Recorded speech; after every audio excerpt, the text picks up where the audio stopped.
ఈ పని చేసేటప్పుడు నిజంగా చాలా బాధగా అనిపించిందండి.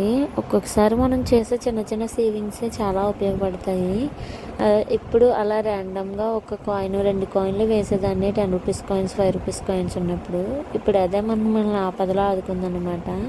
ఏంటక్క అనుకుంటున్నారా? నేను నార్మల్‌గా డిబ్బీలో అప్పుడప్పుడు కాయిన్స్ వేసేదాన్నండి. 10 రూపీస్, 5 రూపీస్‌వి.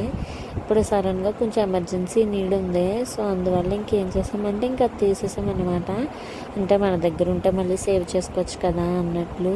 ఒక్కొక్కసారి భలే బాధగా అనిపిస్తుంది ఇలాంటివి జరుగుతుంటేనే. బట్ ఏం చేస్తాం, లైఫ్ అన్న తర్వాత అప్ అండ్ డౌన్స్ తగ్గవు కదా. అందుకోసమే నేను తక్కువ అమౌంట్ సేవ్ చేసినా నాకంటూ సేవ్ చేశాను అని అనుకుంటున్నాను. నాకు భలే హ్యాపీగా అనిపించింది. బట్ ఒక దానికోసమని సేవ్ చేసుకుంటే ఇంకొకటి అయింది. సర్లేండి, ఏదైనా మన కోసమే కదా. ఫైనల్గా అయితే ఇంత వచ్చింది అమౌంట్. 3000 అబవ్ వచ్చింది. దగ్గరికి బాగా అనిపించింది, కానీ కొంచెం బాధగా కూడా ఉంది. అంతే. వీడియో